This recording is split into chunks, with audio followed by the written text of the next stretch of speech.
이 자리에 오신 여러분을 진심으로 환영합니다. 술래잡기 고무줄놀이 말뚝박기 망까기 말타기.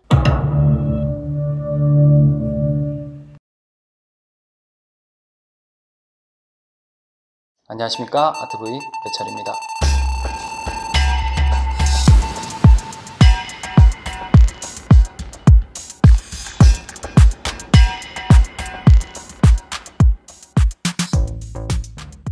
안녕하십니까, 아트브이 배철입니다. 요즘 오징어 게임으로 인터넷이 난리더라고요. 그리고 해외에서의 반응이 엄청나다는 것을 여러 가지 기사를 통해 가지고 확인할 수 있었습니다. 한류가 진짜 엄청난 것 같습니다. 한국 문화가 굉장히 전 세계적으로 많이 주목받고 있는 것 같아요. 그리고 제가 굉장히 개인적으로 좋아하는 콜드플레이 BTS와 협업을 해가지고 최근에 영상을 공개했는데 마이 유니버스라고 하는 노래가 또 빌보드 차트 1위에 올랐더라고요. BTS도 대단하고. 지금 현재 제가 이제 촬영을 하고 있는 이 시점에서 오징어 게임이 지금 전 세계 모든 나라에서 1위를 차지했다라고 하더라고요. 넷플릭스가 이제 유통되는 모든 국가에서 1위를 석권했다고 합니다. 와, 진짜 엄청 대단한 일인 것 같아요. 서비스를 하고 있는 83개국인가 4개국에서 모두 1위를 했고, 중국 같은 경우에는 서비스를 하고 있지 않는다고 알고 있는데 거기에서는 불법 다운로드를 해서 많이들 본다고 하더라고요. 실제로 사람들이 보는 그 오징어 게임을 시청한 사람의 수는 진짜 어마어마하다고 할 수 있을 것 같습니다. 그래서 오늘 제 영상에서 소개할 것은 한국 역사 속에 우리 전통 놀이들을 한번 그림과 접목해서 한번 소개해 보도록 하겠습니다. 오징어 게임 시즌2가 만들어졌을 때 이런 우리의 전통 놀이들이 그 요소에 들어가면 한국 문화를 이해하는데 외국인들이 좀 더 흥미롭지 않을까. 지금 뭐 최근에 달고나도 그렇고 라면 땅도 그렇고 그 오징어 게임에서 등장했었던 모든 것들이 지금 유행을 하고 있지 않습니까? 그래서 우리 과거의 역사 속에 있었던 놀이 같은 것도 등장시키면 한국의 역사도 소개할 수 있지 않을까 하는 생각이 불현 들었습니다.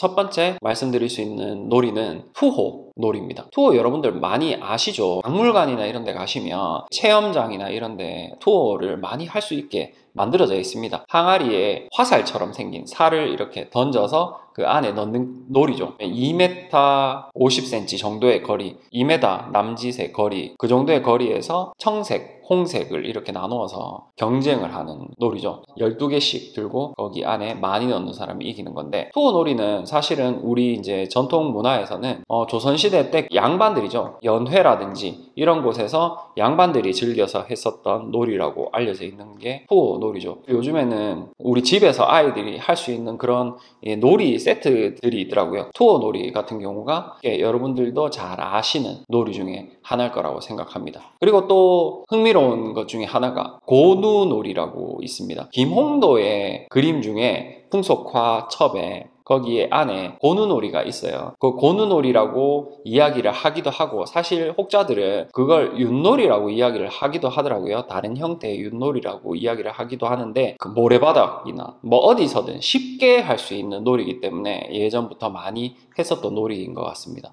사실 고누놀이는 종류가 굉장히 많아요. 우물고누, 호박고누, 박고누, 뭐 팔팔고누, 곤질고누, 뭐 종류가 워낙 많습니다. 그리고 이제 게임의 방법도 다양하기 때문에 여러 가지 형태가 있고, 김홍도의 그림에서 등장하는 것은 아마 우물고누가 아닐까 추측해 봅니다. 아마 예전부터 많이들, 특히 조선시대에 많은 그 어린이들이 했었던 게임이 아닐까. 사실 이게 보드게임이라고 볼 수 있겠죠. 고누놀이가 난이도가 높아진 게 바둑이나 장기 정도가 되지 않을까 생각을 해봅니다. 그리고 여러분들이 잘 알고 있는 게임 중에 하나가, 놀이가 연날리기가 있지 않습니까? 연날리기 같은 경우에 세계적으로 사실 연날리기는 모든 거의 대부분의 나라들의 연날리기의 형태가 다 있더라고요. 근데 우리나라의 연날리기의 특징 중에 하나가, 우리는 연싸움이 있습니다. 상대의 실을 끊어내가지고 연을 추락시키는 그런 게임들이 있죠. 유일하게 연싸움을 하는 나라가 우리가 유일하다고 하더라고요. 연을 끊어먹는 게.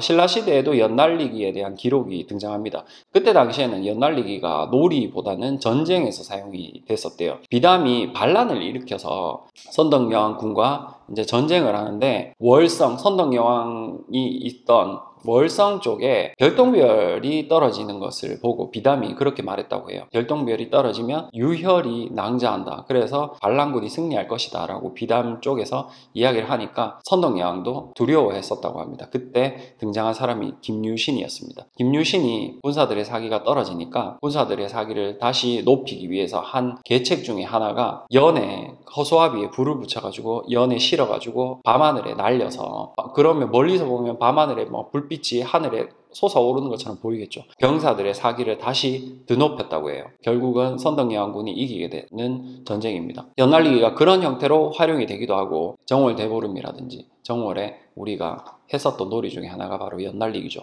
그리고 격구가 있습니다. 격구라고 하면 축구나 이런 거랑 조금 비슷하다고 생각하면 되는데, 말을 타고 하는 놀이입니다. 편을 갈라서 4명으로 나눠서 각기 채 같은 걸 들고 거기에서 공을 상대 편에, 골대죠, 쉽게 말해서 골대 많이 넣는 편이 이기는 게임이 격구인데, 격구는 굉장히 기록상으로 굉장히 오래전부터 즐겼던 놀이로 나와 있습니다. 정몽주 아시죠? 고려시대 이 몸이 죽고 주고 일백번 고쳐주고 그 단신가를 불렀었던 정몽주의 스승인 목은 이색 선생이 이 격구를 굉장히 좋아했다고 합니다. 그래서 시를 지어서 이 격구가 굉장히 재밌는 놀이다라는 것에 대해서, 사실 요즘으로 치면은 격구 보면서 치맥했었던 것 같습니다. 귀족층에서 즐겼었던 문화였었던 것 같고, 특히 무관이 많았었던 고려시대는 매우 큰 유행이었었던 것 같습니다. 태조 이성계도 굉장히 즐겼던 것으로 알고 있고, 조선시대 두 번째 왕인 정종도 굉장히 이 격구에 대해서 재미있어 했던 것으로 알려져 있습니다. 특히 여러분들이 잘 알고 있는 세종대왕 같은 경우에도 이 격구가 사실 이 귀족들 놀이로 이제 말을 타고 하는 것이니까, 아무래도 이제 귀족들 놀이라는 생각 때문에 많은 이제 선비들이 이 격구를 금지시켜야 된다라고 이야기를 했대요. 근데 세종대왕이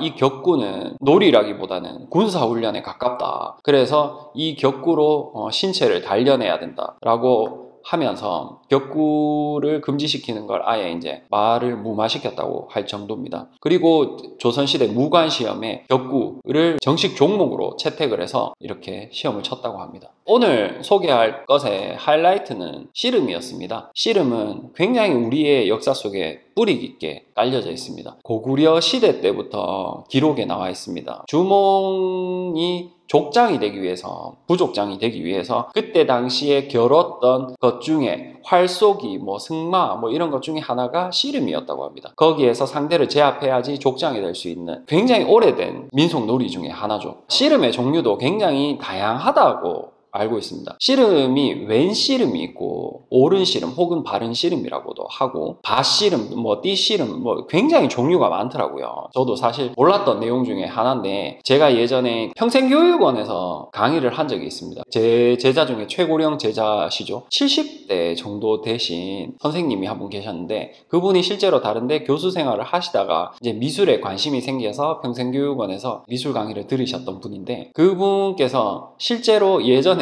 씨름을 하셨대요. 전통 씨름을 하셨던 분이더라고요. 제가 이제 김홍도의 씨름도를 보여드리니까 거기에 대한 설명들을 쭉 드리고 난 후에, 수업이 끝난 후에 저를 찾아오셔가지고, 교수님, 저 씨름은 예전 형태, 지금 우리가 하고 있는 씨름의 형태와 다른 형태의 씨름입니다 라고 말씀해 주시더라고요. 그래서 저는 전혀 모르고 있었던, 그때 당시에만 해도 전혀 모르고 있었던 내용인데, 그 씨름에 대해서 자세하게 말씀을 해 주시더라고요. 여러 가지 종류에 대해서. 지금 공인되고 있는 씨름은 왼 씨름입니다. 삿바와 이제 허벅지를 잡는 손이 왼 씨름으로 되어 있는데, 예전에는 다른 다양한 지방에서 혼용해서 사용하고 있었어요. 오른 씨름과 왼 씨름을 혼용해서 사용하고 있었는데, 그것을 왼 씨름으로 통일을 했다고 해요. 김홍도의 그림 속에 있는 그 씨름 방식이 밭씨름이래요. 밭씨름은 오른팔 아래 팔뚝에 3배로 만든 발을 몇 번 감고 상대 이제 왼쪽 허벅다리를 휘감아가지고 오른손으로 잡고 허리에는 띠를 매지 않고 이제 서로 어깨를 맞대고 왼손을 이제 상대방 허리 근처에 얹어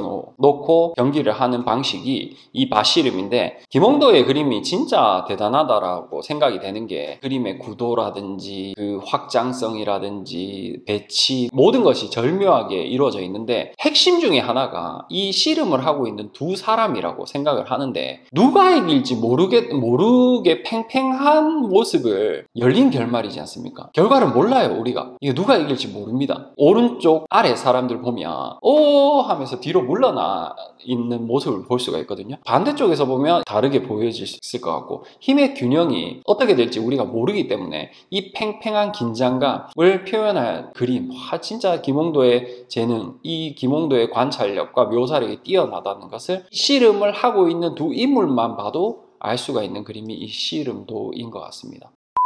사실 우리 전통놀이는 굉장히 많습니다. 그 중에는 뭐 널뛰기도 있고요. 행이치기, 제기차기 굉장히 다양한 놀이들이 있습니다. 활쏘기 같은 경우에도 사실 우리가 올림픽에서 양궁이 엄청나지 않습니까? 화이팅!